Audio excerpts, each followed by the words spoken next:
So when you hear the words family tree of Jesus Christ, your mind probably jumps to a long, dry list of names you can barely pronounce, right? But what if I told you it's actually one of the most shocking, scandalous, and frankly dramatic stories ever recorded? Let's dive in and trace this astonishing lineage together. You see, this isn't just some historical record. It's a story that spans thousands of years, all about a single promise. Think of it like a golden thread running through all of human history. A thread that, so many times, was hanging on by, well, a thread. A promise that was entrusted to some of the most unexpected people you could ever imagine. So, where does it all start? Right where you'd think, in a garden with Adam and Eve. But the real key here, the person to watch, isn't their famous first two sons, Cain and Abel. Nope, it's their third son, the one who shows up right after the tragedy. And get this, the clue is hidden right there in the names. Eve names her third son Seth, which in Hebrew means appointed. And as you can see, this comes from the exact same root concept as Messiah, the anointed one or appointed one. So right from the jump, we're being told that a special, appointed lineage is being established.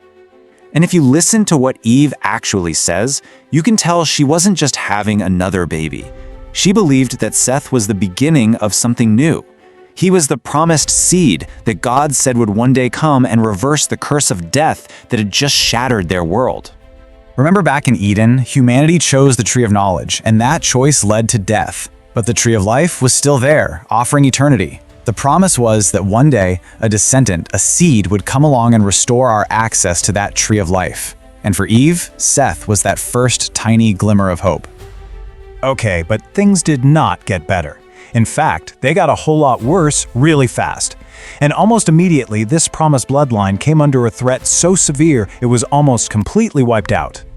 I mean, by the time we get to Noah, the world was just filled with violence. But the even bigger problem was that the line of Seth itself was getting corrupted. Through intermarriage, that unique appointed bloodline was on the verge of being totally contaminated, about to be just gone. And this totally reframes the flood, doesn't it? It wasn't just an act of judgment. When you look at it through the lens of this family tree, it was an act of radical preservation. It was a divine rescue mission to protect the one uncontaminated seed left in the world, Noah and his family. So after the flood, as the family tree starts to grow again, we start to see this wild pattern emerge. It's something that makes absolutely no sense from a human point of view. God consistently ignores tradition and makes the most unexpected choices to carry that promise forward. It actually started way back with the very first brothers. The firstborn Cain, the expected heir, he was rejected, and the promise passed through the younger, appointed son, Seth. Fast forward a few generations to Abraham, and the pattern continues. His firstborn was Ishmael, but nope, God's promise wasn't for him. It was for Isaac, the miracle son born to his barren wife Sarah long after they'd given up all hope. Once again, the unexpected choice. And it happens again with Isaac's sons. He has twins, and the firstborn, Esau, gets passed over for the younger brother, Jacob. Time and time again, God just sidesteps the obvious heir and chooses the one nobody was watching.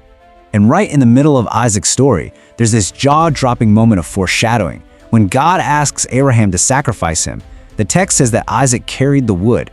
The Hebrew word is etz, which means tree, up the mountain himself. A son carrying the tree of his own execution. Sound familiar? Okay, so this whole theme of God choosing the unexpected, it's about to get way more intense. If you thought choosing the younger son was surprising, just hold on, because this next phase of the family tree runs directly through scandal, deception, and people who are on the absolute fringes of society. Here's the really mind-blowing part. The lineage of the Messiah is carried forward by women society would have completely cast aside. First, there's Tamar, who had to use deception to secure her place. Then, Rahab, a prostitute from an enemy city. And then Ruth, a foreigner from Moab, a nation Israel despised.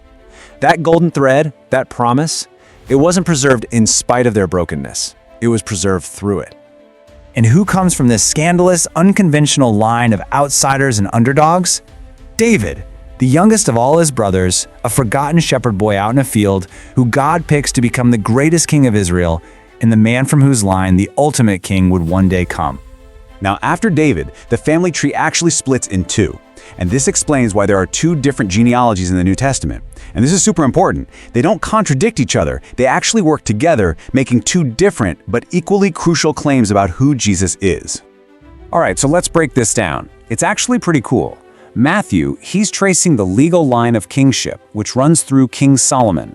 His whole point is to prove to his Jewish audience that Jesus is the rightful heir to David's throne. He is the true king.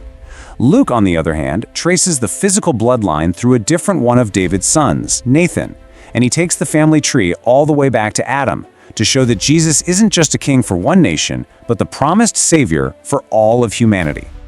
So you've got one line proving his legal right to be king, and the other proving his blood connection to every single one of us. Together, they form this complete, undeniable confirmation that he is the promised seed, the appointed one they had all been waiting for.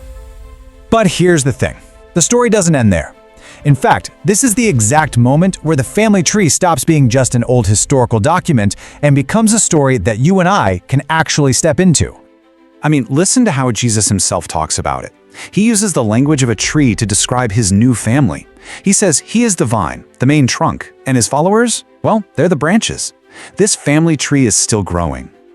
You know that tree of life we talked about way back in Eden? Well, it's growing again. The seed, Jesus, died and was planted in the ground, but he rose again, sprouting into a new kind of tree of life. And this new family isn't based on blood or race or who your parents were. It's based on faith. So after all this, after tracing this wild, shocking, and beautiful story from the very beginning of humanity, the final question isn't really about the past. It's about right now. This astonishing family tree is still accepting new members, and the only real question left is, where do you fit in?